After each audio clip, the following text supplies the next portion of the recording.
Cuando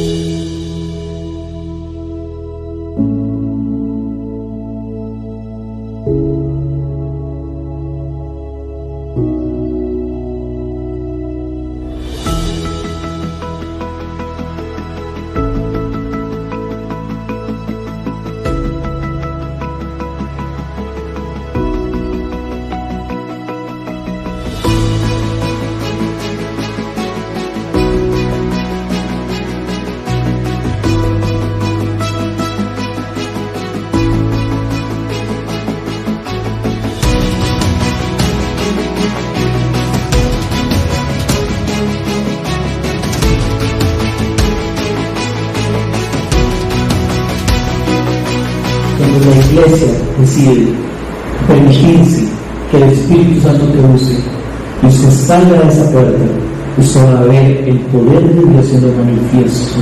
Usted va a ver cómo aquel que estaba muerto pudo vivir.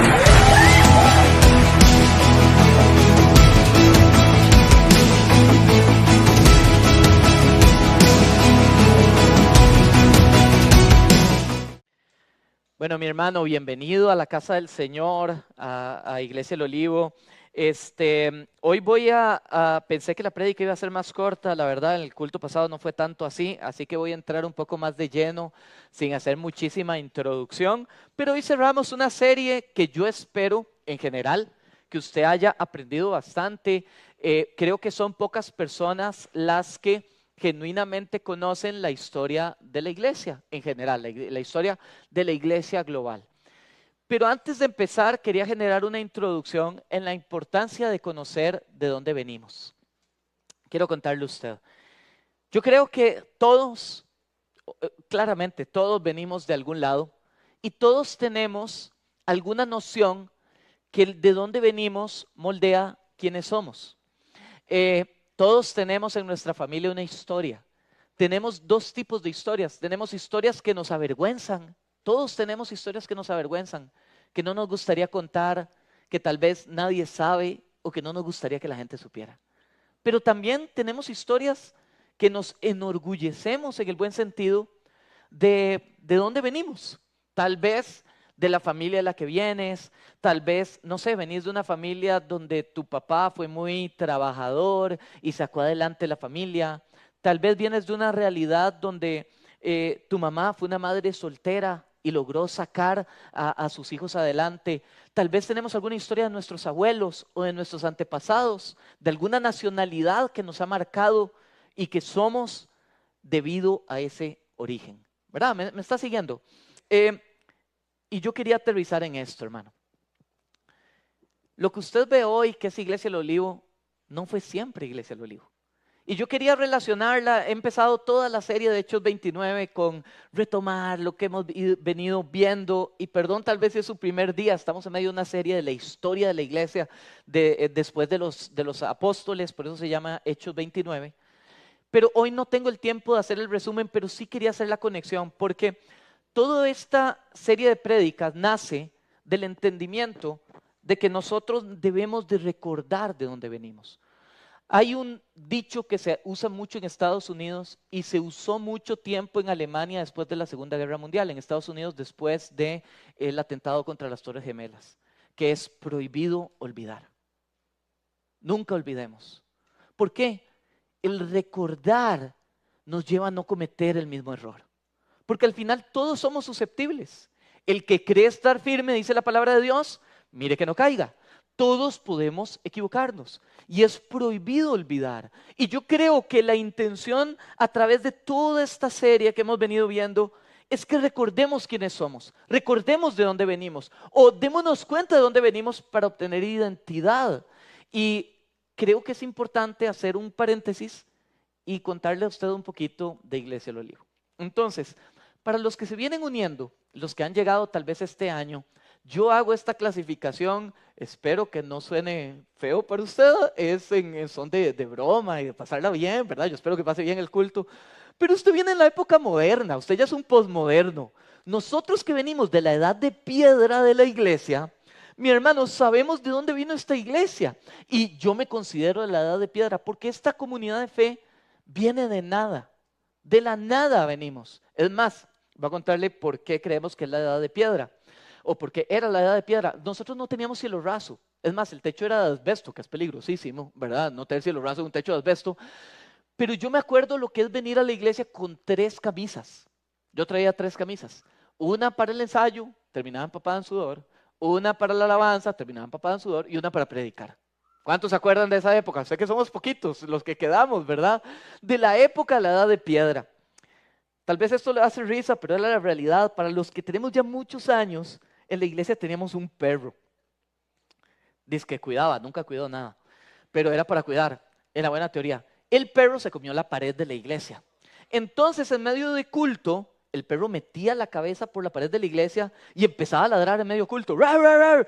Y yo a los de alabanza, toquen duro, que está ladrando el perro, porque era la única forma que podíamos tener el culto. Esa era la edad de piedra. Hermanos, esta iglesia viene de la nada. La primera vez que compramos un aire acondicionado, me acuerdo que André llegó como con una palangana de monedas, porque era lo que teníamos, como esos buckets de KFC, a comprar el aire acondicionado. Yo no sé cómo nos lo recibieron, porque era poco de monedas, de billetes sueltos, y era todos nuestros ahorros para comprar el primer aire que pudimos tener. Y para nosotros era, wow, cómo la iglesia ha avanzado. ¿Y por qué le cuento esta historia? Porque yo creo que la historia de esta iglesia como iglesia local se parece mucho a la historia de la iglesia, que empezó con pocos recursos, pero con mucho amor. Quizá teníamos muchos huecos en nuestra teología, ¿verdad? Los que tenemos tiempo aquí, teníamos huecos en nuestra teología, que se han ido, el Señor los ha ido cerrando, pero teníamos un amor tan genuino por el Señor. Y hemos pasado por la coinonía, por la época de necesidad. Le voy a contar un testimonio. Me acuerdo que una vez estábamos pintando la iglesia y todos éramos Zoila, todos pintamos la iglesia. Por eso el ministerio pastoral es un ministerio de servicio. No un ministerio que termina el culto y el pastor se va y se mete en un cuarto, no. Es un ministerio de servicio. Todos deberíamos de hacer todo. Y estábamos pintando la iglesia por fuera, estábamos pintando los barrotes y pasan unos misioneros enfrente de la calle, donde estábamos antes en la California. Y pasan los misioneros y nos dicen, hey, ¿qué están haciendo? ¿Están pintando? Y yo era como, no, estamos jugando gato en las paredes. Si estábamos pintando, obviamente. Y cuando ellos vienen y nos preguntan eso, nos dicen, hey, ¿les podemos ayudar? Claro, vengan. Claro, era un montón, por supuesto que nos pueden ayudar. Y se ponen a pintar con nosotros, empezamos a establecer una relación. En ese momento debíamos meses de la iglesia. No teníamos cómo. Yo era el mayor de los jóvenes, apenas estaba saliendo de la U, todos los demás no tenían trabajo. La iglesia era una iglesia en su mayoría de jóvenes. Y me acuerdo que cuando terminamos de pintar, se hicieron muy amigos y nos dicen, vea, ¿sabe que el Señor nos pone en hacerles una donación a ustedes? Y ese día nos donaron $10,000. $10,000. Y con eso pagamos todas las deudas. Y sabe que cuando yo leo la historia de la iglesia y veo las acciones sobrenaturales de Dios, yo me identifico porque las he visto. En pequeño, sí, pero qué milagro de Dios, es pequeño, realmente. Para nosotros fue un testimonio impresionante de lo que Dios hizo en nosotros y en la iglesia. Me acuerdo una vez, ahora yo lo dije, no sé si mami todavía sigue ahí, pero lo dije en el culto pasado. Si usted conoce a doña Jenny siempre llegaba atalantada al culto. Entonces estábamos en medio del culto, iba mami, le tocaba presidir, entra corriendo, entra por la puerta atalantada, ¿verdad? Se sube al altar, agarra el micrófono y les dice, hermanos, pónganse de pie. Y hermanos, había uno. Yo sé lo que es tener culto con uno. Se llamaba Bernardo. ¿Te acuerdas, Pablo?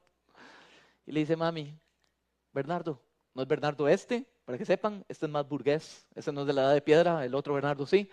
Y le dice, Bernardo, póngase de pie, vamos a adorar al Señor. Así nació este ministerio. Desde la nada, Dios empezó a hacer cosas. Y hoy en día, para mí, hoy todavía, es raro. Es raro. Nunca me imaginé estar acá. Nunca imaginé ver la iglesia como está. Nunca. Usted puede decir, esta iglesia es bonita, fea, grande, pequeña. No lo sé. Pero yo lo que sé es que yo sé lo que es estar en una mesa y alegrarme cuando la mesa se llenaba de 10, 12 personas. Ver esto, yo veo un milagro. Milagro en mis ojos. Entonces, creo que también, voy a cerrar con esto brevemente. Si usted pregunta referencias de Iglesia del Olivo, va a escuchar esto. Esta es la que más escucho yo. Esa es una iglesia de buena doctrina. Me bendice, porque no creo que siempre hemos ido creciendo a eso. Y gloria a Dios, esta es una iglesia de buena doctrina. Y yo veo cómo el desarrollo de la iglesia se transformó también en una iglesia que ama la palabra, que entiende que la palabra tiene que ser el fundamento, que la Biblia es nuestra razón de ser. Y creo que somos una iglesia radical que predica la verdad sin filtros, sin filtros. Si usted está aquí y usted es de la época posmoderna, sepa que llegó a una iglesia radical. Hermanos, yo creo que lamentablemente hoy se hacen categorías de cristianos, el radical y el no radical. Hermanos, yo creo que solo hay una forma de vivir el evangelio, siguiendo los pies de Cristo, y Jesús era radical. Yo creo que esa es la única forma de vivir la fe. Y es como el cristiano debería estar llamado a vivir la fe. Y yo creo que prefiero, y me encanta, que digan, esa iglesia son demasiado radicales, a esa iglesia son demasiado libertinos. Gloria a Dios, yo le digo, qué dicha que piensen eso. Porque creo que esa es la forma en cómo se espera que sea nuestra identidad como comunidad de fe, una iglesia radical. Pero a la vez la radicalidad nos ha traído lo mismo que le ha traído a la iglesia, a la verdadera iglesia cuando predica. Persecución. Y hemos recibido persecución. A nivel personal, a nivel institucional, se han levantado. Hemos entrado incluso en situaciones legales por la persecución. Pero ¿sabe qué? La persecución no va a lograr que callemos. Amén, hermanos. Porque creo que esa es la responsabilidad del creyente. Y eso es algo que yo quiero que usted le cale. Nuestra responsabilidad no es ser luz acá, es ser luz allá. Donde hay oscuridad, donde estamos llamados a hacer luz. En fin, voy a entrar ya en tema. Hoy vamos a ver tres temas rápidamente. El primero, vamos a ver cómo llegó el protestantismo a Costa Rica, porque esta es nuestra región. Tenemos que entender cómo llegó aquí. Y creo que muchos, tal vez los más jóvenes incluso, no sabemos.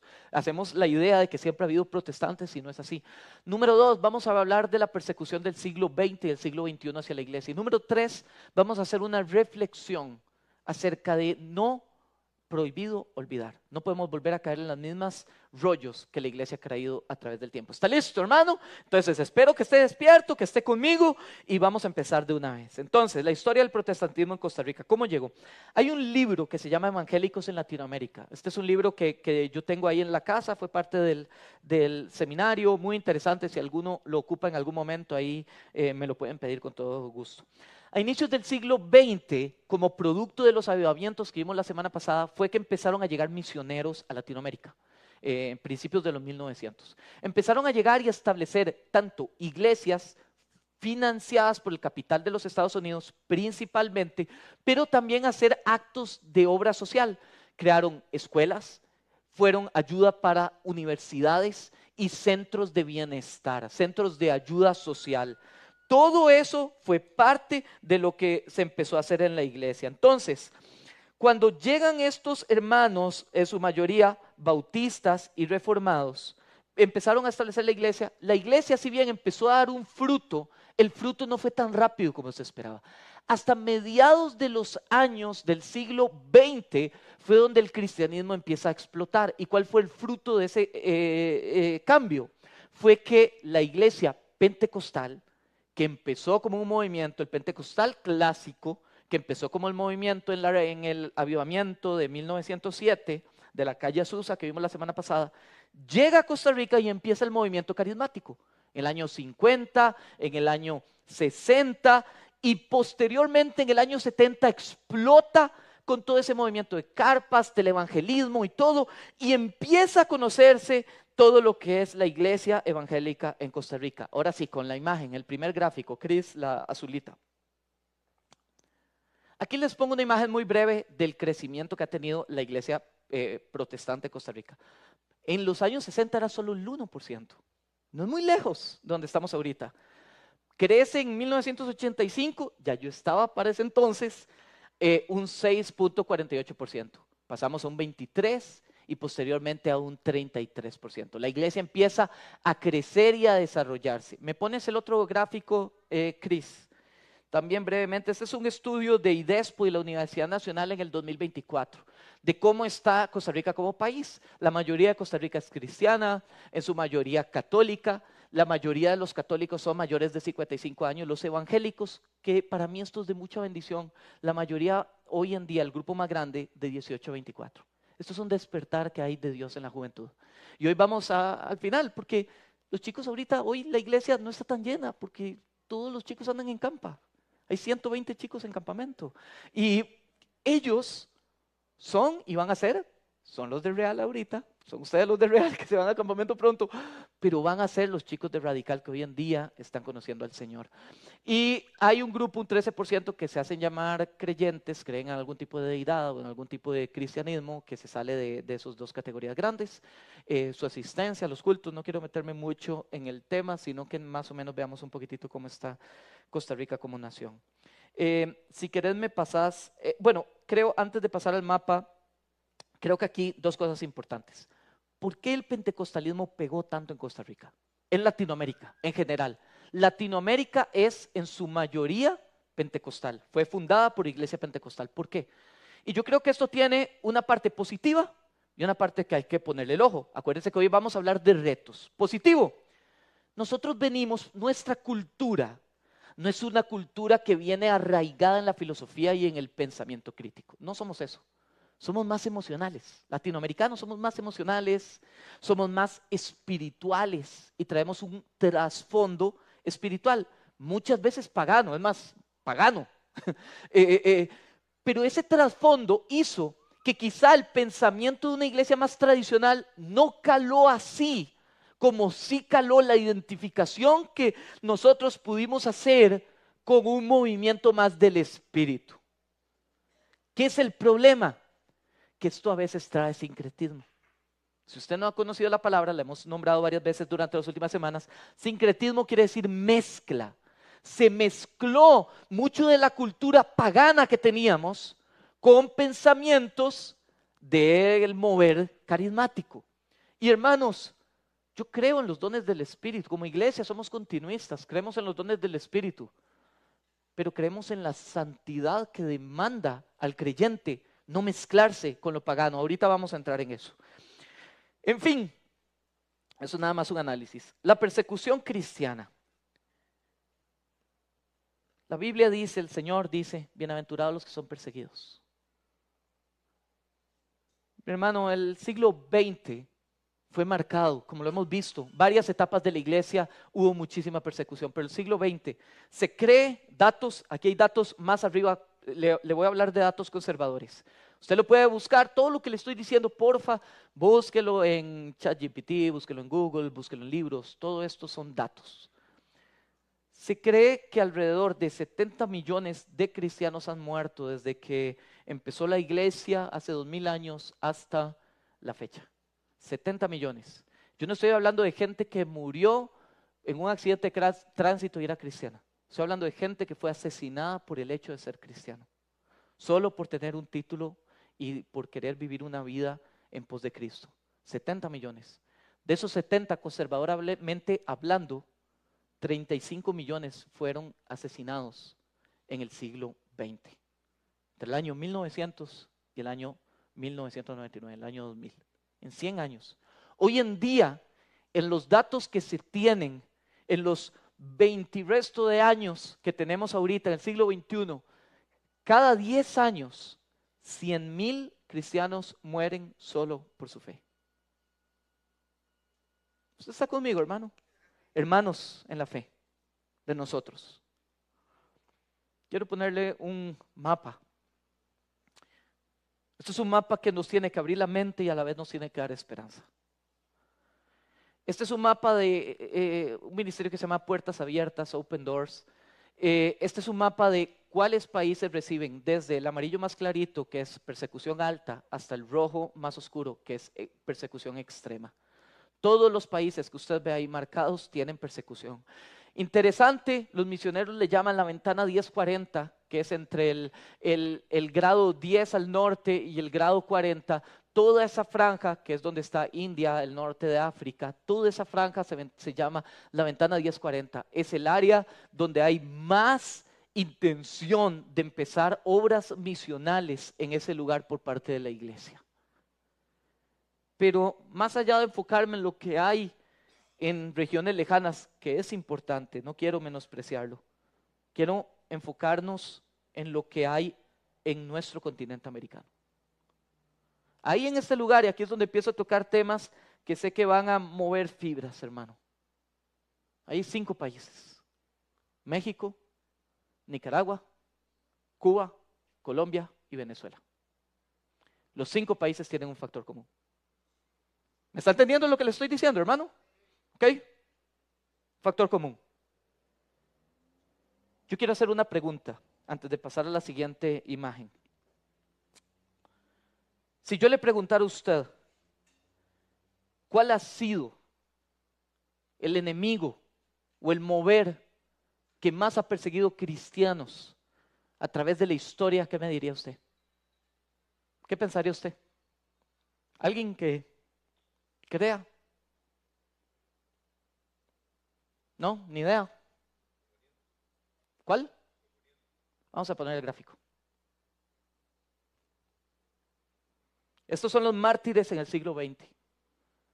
El comunismo ha acabado entre 20 y 24 millones de cristianos. Principalmente Rusia y China. Regímenes en Rusia y China. El nacionalsocialismo, el fascismo, entre 4 a 6 millones. Y el islamismo entre 1 y 2 millones en el siglo XX. Ahorita, esa columna de última, no la menosprecie, porque en el siglo XXI es la que más ha crecido. Así que yo quiero hablarle de los mayores 3 detractores de la fe cristiana. Y quiero empezar con el comunismo. Mis hermanos, el origen del comunismo es completamente contrario a la fe cristiana. El cristianismo se le conoce como el opio del pueblo. Y se usa una frase, la cual yo estoy completamente, de Marx, que estoy completamente en contra. Que se dice que el cristianismo mantiene al pueblo atontado y no lo permite pensar. Yo creo que es todo lo contrario. El cristianismo se vuelve un peligro porque el cristianismo le muestra fidelidad ante todas las cosas. Nuestro norte es Dios y es su palabra. Y en el momento donde yo entiendo que mi norte no es un gobierno, nuestra salvación no viene por un gobernante, nuestra salvación no viene por un presidente, nuestra salvación no viene por escoger personas, son personas, solo tenemos un Salvador, Jesucristo, no hay otro, hermano. Ese es el único que nos puede salvar genuinamente. Y cuando el cristianismo se vuelve en intención de seguir a Cristo, de que la Biblia dicte nuestro pensar. La Biblia dice, ya no vivo yo, dice Pablo, mas vive Cristo en mí. ¿Qué quiere decir eso? Que mi mente, mi cuerpo y lo que soy se sujeta a lo que Él dice que yo soy. Usted quiere darse cuenta si usted es salvo. Usted no puede recibir solo al Señor como Salvador. Sí, nos salvó del pecado, sí es necesario que el Señor sea nuestro Salvador, pero también tiene que ser tu Señor.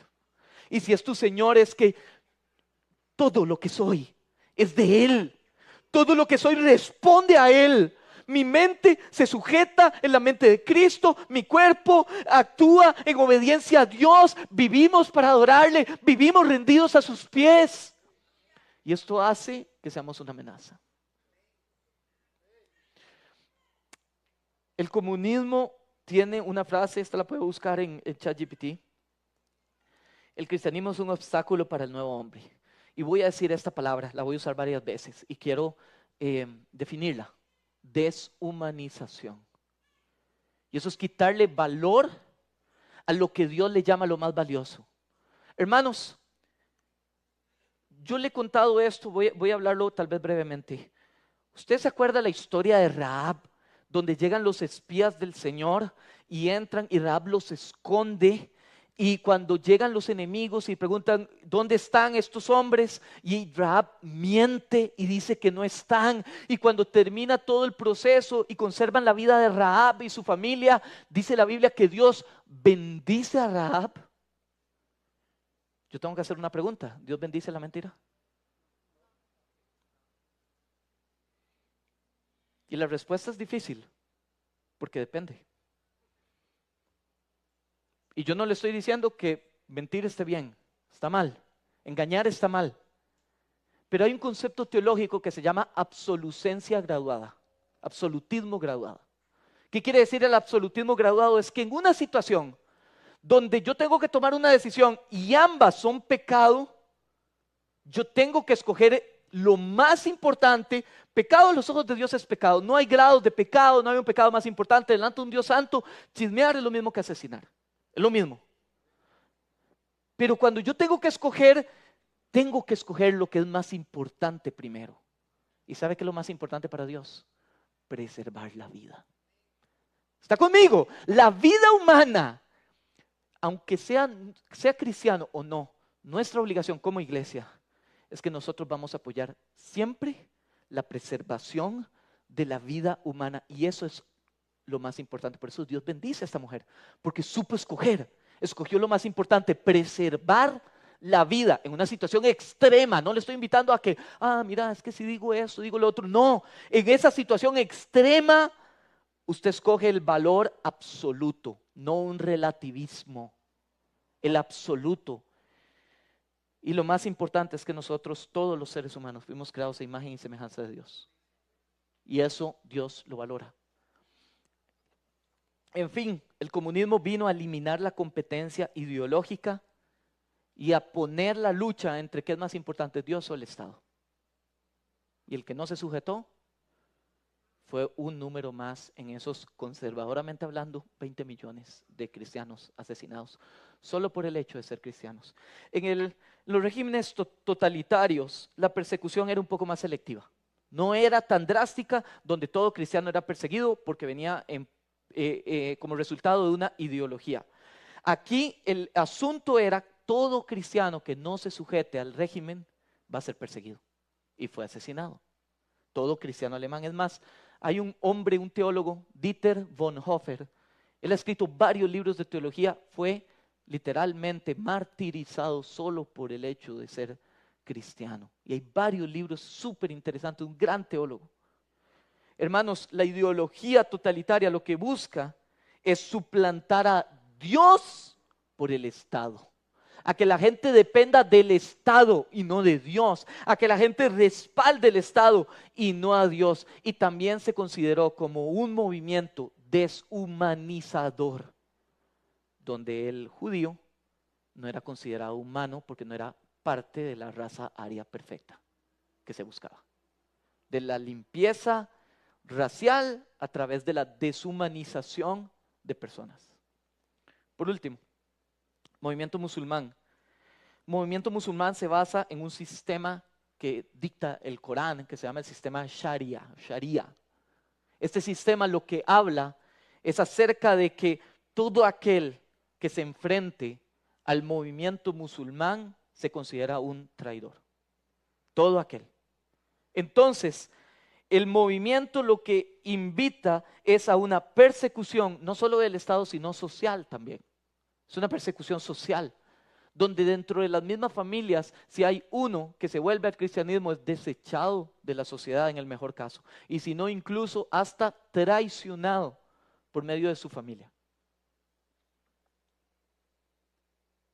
Ahora, ¿por qué le dije que el mapa era tanto una preocupación? Que espero que usted la guarde, porque hay hermanos. Poneme el otro gráfico, Cris, el de cómo está la persecución a nivel mundial.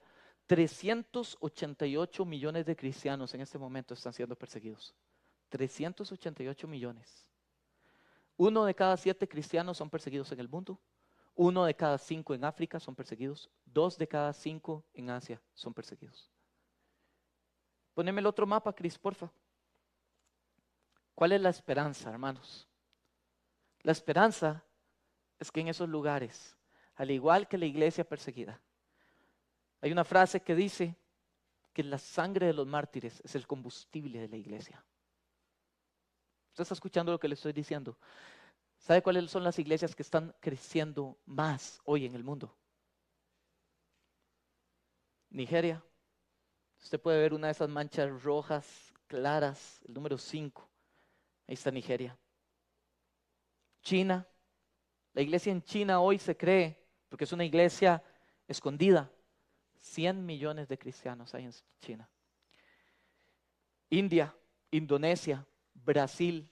Hoy Brasil quizá no es un país perseguido, considerado perseguido, pero Brasil es el epicentro de las misiones del mundo hoy. El país que más misioneros manda al mundo hoy es Brasil. Filipinas, Etiopía, Kenia, México, Irán. ¿Usted ha visto el movimiento que es lo que está pasando en Irán ahorita?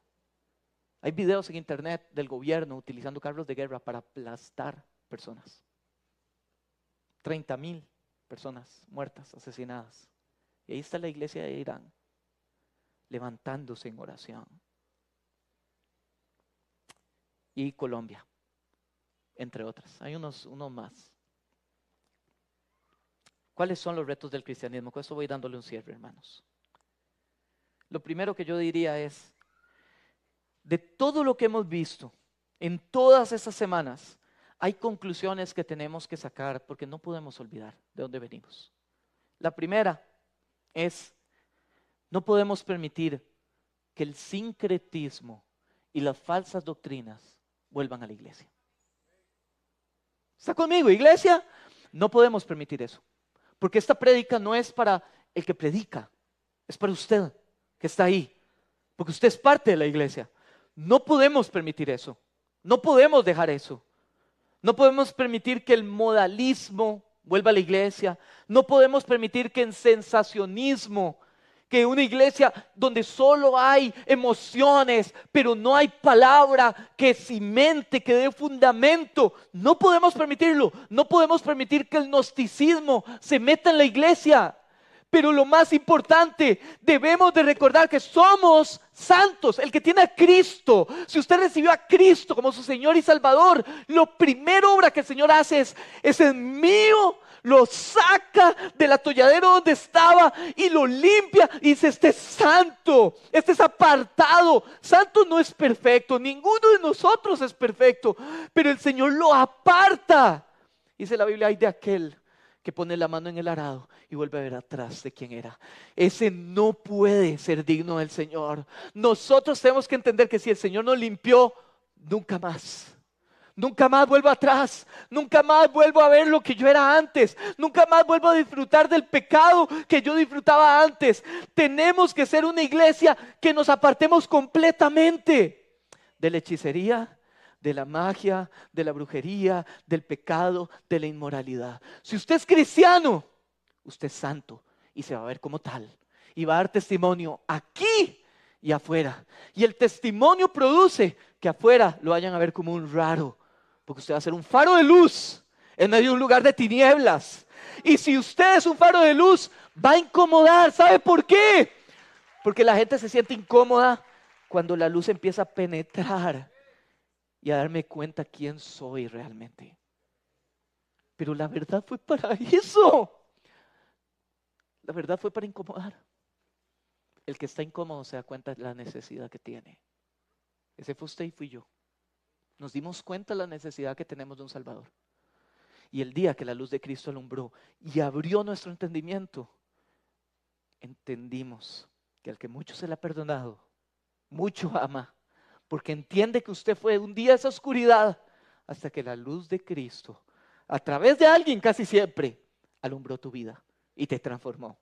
Quiero leerte esto. Colosenses 2 del 8 al 10. Me bendice este texto que es tan claro en esta versión. Nueva Traducción Viviente dice: no permitan que nadie los atrape con filosofías huecas y disparates elocuentes. Me encanta esa frase. Disparates elocuentes, muy verbalizados, pero son disparates a los ojos del Señor, que nacen del pensamiento humano y de los poderes espirituales, no solo el pensamiento humano, de los poderes espirituales de este mundo y no de Cristo. Pues en Cristo habita toda la plenitud de Dios en un cuerpo humano, de modo que ustedes también están completos mediante la unión con Cristo, quien es la cabeza de todo gobernante y de toda autoridad. Amén, iglesia. Número 2, lección número 1, número 2. Necesitamos empezar a establecer y a entender que la iglesia ocupa liderazgos fuertes y no débiles. Porque creo que el peor enemigo de la fe viene de los púlpitos, de liderazgos débiles, de personas que no tienen la autoridad moral para predicar. Y yo no hablo de perfección porque nadie lo es. Aquí yo soy tan pecador como cualquiera de ustedes. Pero sí hablo de personas que tengan amor por la santidad, por su palabra. Necesitamos liderazgo que no esté en ese lugar por poder. Necesitamos liderazgos que no estén en ese lugar por dinero. Necesitamos liderazgos que estén lejos de la inmoralidad. Necesitamos liderazgos que no usen el púlpito como un lugar para abusar de las personas. ¿Sabe qué? Usted sabe, y quiero que se lo lleve, hermano. Yo, como pastor, no puedo obligarlo a usted a nada de ninguna índole. Ni ningún pastor debería poder. Nada. Nuestra responsabilidad es enseñar y permitir que usted tome las decisiones. La Biblia dice, obedezcan a sus pastores, pero el obedezcan a sus pastores está circunscrito en lo que la Biblia dice que se debe obedecer. La Biblia es nuestra dirección. La Biblia es nuestra autoridad.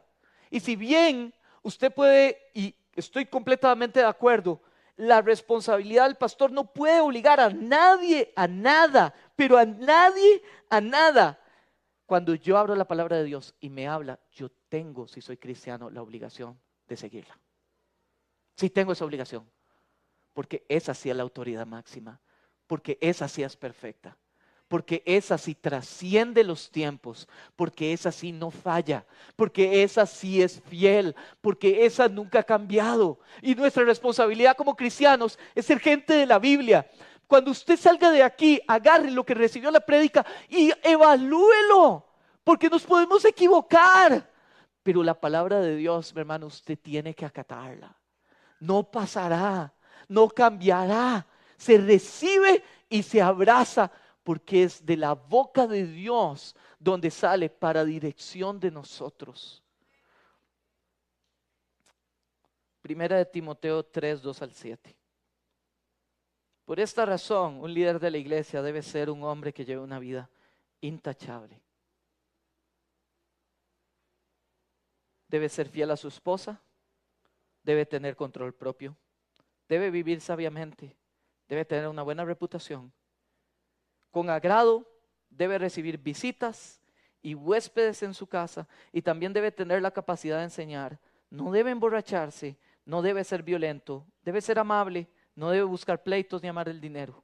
Debe dirigir bien a su propia familia y que sus hijos lo respeten y lo obedezcan. Pero si un hombre no puede dirigir a su propia casa, ¿cómo podrá cuidar de la iglesia del Señor?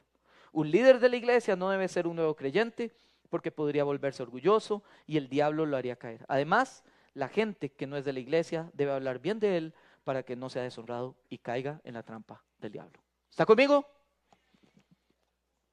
Entonces, hermano, necesitamos líderes fuertes, necesitamos una iglesia santa, alejada del sincretismo, y por último necesitamos una iglesia comprometida.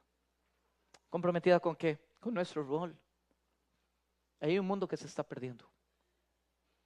Hay un mundo que necesita salvación. Hay un mundo que necesita cristianos. Y todos los que estamos aquí fuimos llamados a diferentes círculos de influencia, pero no a subsistir, a flotar ahí, a estar nada más. Fuimos llamados a impactar con la luz, no con luz propia. Nuestra luz es el reflejo de la luz de Jesús, pegando en nosotros y reflejando y pudiendo llevar luz en medio de la persecución, en medio de las injusticias. El rol de la iglesia no termina en estas paredes, el rol de la iglesia es impactar la sociedad. Cada avivamiento se consideraba un avivamiento porque la sociedad cambiaba. No lo vimos la semana pasada, pero el avivamiento de Gales cambió la sociedad a tal punto donde los bares tuvieron que cerrar, donde los antros tuvieron que irse, donde tuvieron que despedir a policías porque no había trabajo. La sociedad tiene que ser impactada por una iglesia responsable. La pregunta es, ¿está la iglesia despierta impactando la sociedad? necesitamos una iglesia comprometida. La respuesta que demanda esto es una iglesia comprometida con su responsabilidad.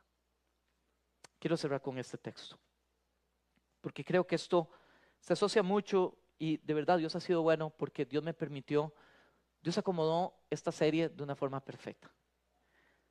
Toda persona, Romanos 13, perdón, no leí la cita, del 1 al 5, dice, toda persona debe someterse a las autoridades de gobierno, pues toda autoridad proviene de Dios.